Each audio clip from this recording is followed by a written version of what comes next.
Kamu sekarang lagi SMA atau mungkin udah kuliah, tapi selalu ngerasa bodoh karena kayak mudah banget gitu loh lupa setiap hal yang udah kamu pelajarin di kelas atau pelajarin sendiri.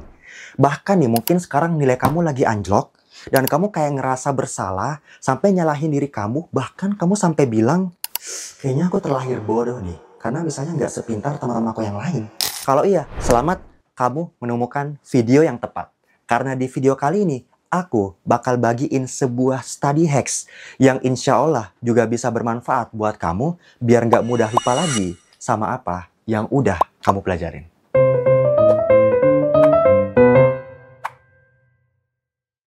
Assalamualaikum warahmatullahi wabarakatuh. Apa kabar semuanya? Sugoi! Semoga kamu, dimanapun kamu berada saat ini, selalu dalam kondisi yang sehat dan luar biasa terus ya. Kalaupun enggak, semoga Allah memudahkan seluruh hal-hal yang lagi sementara kamu perjuangkan.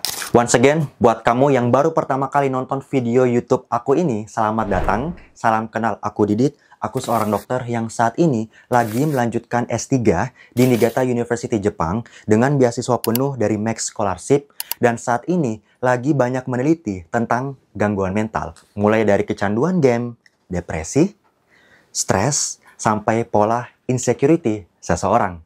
Nah, kalau misalnya kamu berminat, kamu bisa subscribe channel aku ini, atau at least kamu nonton video ini sampai akhir, karena salah satu topik pembahasan di dalam YouTube channel aku adalah gimana caranya kita bisa memiliki cara belajar yang paling efektif sesuai dengan versi kita masing-masing, berdasarkan bagaimana cara otak kita bekerja. Oke? Sekarang back to the topic. Kalau misalnya kamu sering merasa bersalah sampai nyalahin diri kamu karena misalnya kamu ngerasa bodoh, terlahir bodoh dibanding dengan teman-teman kamu yang kayaknya tuh kayak mudah banget ingat semua hal yang udah diajarin di kelas gitu ya. Itu wajar, jangan salahin diri kamu. Kenapa? Karena normalnya 75% semua hal yang udah kita pelajarin setelah guru atau dosen kita ngajar di kelas, itu kita lupa. Bahkan di hari kedua hanya tersisa 40%, wajarnya otak kita akan mengingat apa yang udah kita pelajarin. Artinya apa? Wajar banget kalau kita nggak langsung ingat semua hal 100% apa aja yang udah kita pelajarin. Sekarang aku tanya, kamu yakin kalau misalnya apa yang mungkin udah kamu pelajarin beberapa jam yang lalu aja?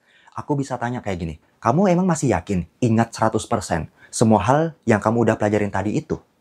Yes, that's the proof. Artinya apa? Wajar banget kalau misalnya kita nggak langsung ingat semuanya gitu loh. Nah, sekarang kuncinya di sini adalah gimana caranya kalau misalnya kita udah mulai turun, misalnya kurva forgetting curve-nya gitu ya, kita udah mulai lupa nih. Gimana caranya kita naikin lagi biar masuk ke dalam memori kita yang jangka panjang. Dan ini yang aku pengen sampein kepada kalian yang namanya belajar secara aktif. Karena berdasarkan piramida belajar secara aktif itu pasti insya Allah jauh akan membuat kita lebih efektif untuk nggak mudah lupa buat semua hal yang kita pelajarin daripada belajar secara pasif. Intinya kayak gini, belajar secara pasif itu kamu tetap belajar, baca buku, nonton video, atau misalnya dengar podcast or everything. Tapi kamu kayak cuman mencerna aja gitu informasi. Kemudian, yes, you know, you can remember. But kalau belajar secara aktif itu akan melibatkan lebih banyak lagi sirkuit di otak kita yang akan menggunakan kita untuk berpikir lebih banyak lagi supaya nanti memori kita tuh bisa lebih kecantol lagi, lebih ingat lagi gitu loh. Misalnya kayak ada beberapa metode belajar secara aktif, tapi yang aku pengen perkenalkan ke kalian yang disebut dengan metode Feynman. Jadi simpelnya, kalau misalnya kamu pengen ngelakuin metode Feynman ini seperti yang udah aku lakukan juga, yang pertama yang perlu kamu lakukan adalah tentuin dulu, kamu pengen belajar tentang apa, that's it. Pilih tema, topik yang mungkin bisa berangkat dari topik kuliah kamu, atau mungkin pelajaran di SMA saat ini, whatever it is gitu. Tapi kamu tanyain dulu di pikiran kamu sendiri atau di diri kamu. Kamu bisa tulis juga di kertas, di notes kamu, dimanapun. Misalnya kayak lagi belajar tentang biologi nih, tentang sistem pencernaan. Kamu kayak nanya-nanya aja atau kayak guessing aja berdasarkan yang kamu selalu alamin gitu loh. Gimana ya cara makanan itu bisa diolah dari yang segumpal nasi gitu, terus nanti di lambung diobrak-abrik dan segala macam, terus nanti bisa menyebar ke seluruh tubuh. Nah, jadi kamu kayak wonder dulu gitu, gimana sih prosesnya? Jadi, jangan langsung hanya sekedar baca aja, tapi kamu nggak tahu dulu, apa sih sebenarnya yang pengen kamu cari tahu, gitu. Kemudian, yang kedua, bayangin, pada saat nanti kamu belajar itu, bayangin kamu akan mengajarkan hal yang udah kamu pelajarin ke anak sekitar SD, SMP gitu. Jadi intinya kayak generasi yang lebih muda. Kenapa? Karena dengan kamu bayangin, misalnya kamu nanti akan belajar ini buat ngajarin ke orang-orang yang lebih muda, kamu kayak akan semacam mengaktifkan sistem sirkuit di otak kamu kalau, oke, make it simple. Gimana ya cara aku pelajarin ini, terus aku bisa kayak pakai bahasaku sendiri yang bisa aku mengerti sambil ngebayangin aku ngajarin gitu loh ke audiens. Bahkan, ini yang aku terapin juga ketika video ini sampai ke kamu. Atau misalnya buat kalian yang ikutin aku di Instagram, kalian akan perhatikan kalau sebenarnya aku nggak langsung juga bagus gitu loh untuk bisa memprovide, menginformasikan mungkin sebuah informasi, atau mungkin buat yang sering dengar podcast aku, kamu juga bisa dengerin di sana, podcast 17. Ada beberapa informasi yang berasal atau berangkat dari berbagai keresahan duniawi aku yang insya Allah juga bermanfaat buat kalian. Oke? Kemudian yang ketiga, kamu coba identifikasi lagi yang namanya ada nggak sih gaps antara yang udah kamu pahamin, yang udah kamu mengerti, sama nanti dari sumber bahan belajar kamu. Misalnya dari buku, dari textbook, dari slide dosen, atau misalnya dari video YouTube gitu ya. Aku juga sering banget kok belajar lewat YouTube. Karena aku bilang YouTube itu kayak podcast juga ya. Menurut aku kayak semacam university yang gratis memberikan edukasi gitu. Jadi kalau misalnya ada yang bilang, sekarang itu susah banget belajar, Kak, kayak harus punya uang dan segala macam. Menurut aku nggak sesuai. Kenapa? Karena di YouTube itu udah banyak juga orang-orang yang ngebuat informasi yang juga daging selama kalian mencari referensi yang jelas dan bisa kalian percaya. Misalnya dari seorang profesional, dari ahli yang memang memiliki kredibilitas. Jangan asal konsum juga berbagai informasi. Kayak gitu ya. Intinya, buat kamu bisa mengidentifikasi sebuah gaps yang kamu mungkin masih bingung, masih nggak tahu, masih kurang paham. Nah, disinilah nanti kamu melakukan yang namanya review and refine. Jadi kayak kamu review ulang apa yang kamu belum paham, nonton lagi. Apa yang kamu belum mengerti, coba buka lagi bukunya. Jadi kayak bisa semacam sistem back and forth. Ini sering banget aku lakukan. Jadi kalau misalnya kalian mendapatkan sebuah kebingungan atau misalnya nanti kayak menemukan keresahan, itu biasanya lebih relate. Jadi ini yang disebut dengan belajar in time. Nah, ini salah satu insight yang aku dapat juga dari Bang Andreas Bordes. Kalau Bang Andreas Bordes nonton ini, thank you very much Bang. Karena waktu itu aku collab untuk ngebuat podcast. Kalian juga bisa cek nanti di podcast aku ya, di podcast 17.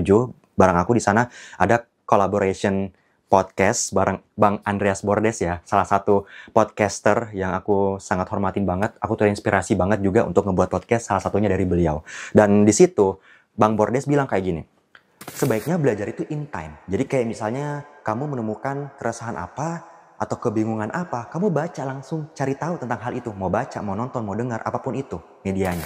Gitu ya. Karena kalau misalnya kita ngebaca sesuatu yang kita hitungannya mau persiapin nanti baru ketemu masalahnya, yakinlah mungkin kita ada bekal. Tapi biasanya itu akan lebih mudah kita lupa dibanding kalau belajarnya in time.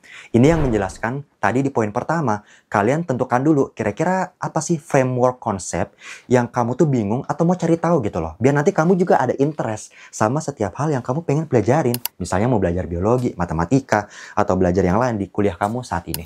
Gitu ya. Terus misalnya kamu udah catat poin-poinnya. Ya sambil kemudian di-refine lagi kata-katanya. Oh misalnya kemarin aku pemahamannya kayak gini ya. Tentang misalnya tadi makan yang masuk ke dalam sistem pencernaan. Dari mulut, enzim apa aja, di tenggorokan, proses apa yang terjadi, sampai di lambung, ada apa aja, sampai ke usus dan segala macam.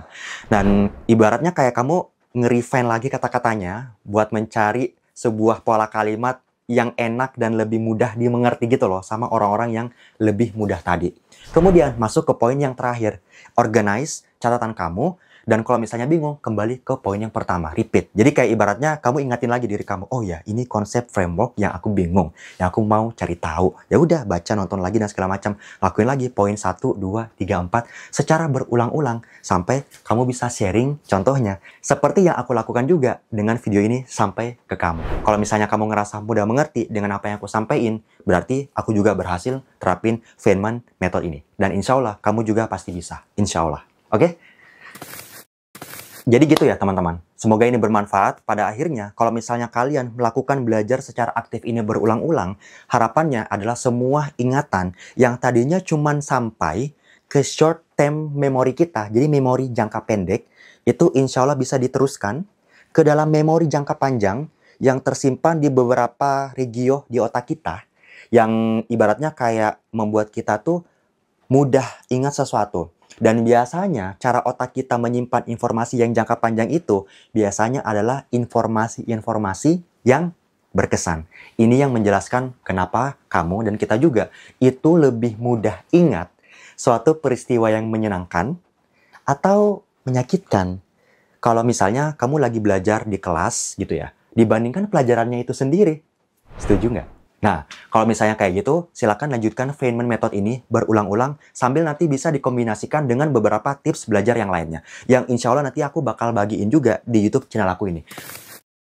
Oke, terakhir pesan aku buat siapapun kamu yang lagi nonton video aku ini. Please, jangan ngerasa bodoh hanya karena kamu melihat nilai kamu atau IPK kamu itu jauh lebih rendah daripada teman-teman sekelas kamu.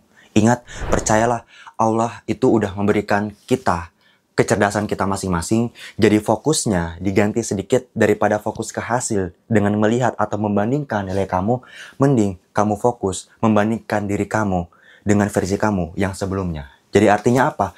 Fokuslah mencari gaya belajar yang paling cocok. Kamu bisa mix and match, gonta-ganti dan segala macam, tapi patokannya adalah diri kamu yang kemarin, bukan orang lain. Karena pada akhirnya kita nggak pernah melawan orang lain, tetapi diri kita sendiri. Oke, semangat dulu dong. Semoga bermanfaat. Jangan lupa like, subscribe, dan share juga video aku ini buat kerabat kamu yang lain yang mungkin membutuhkan.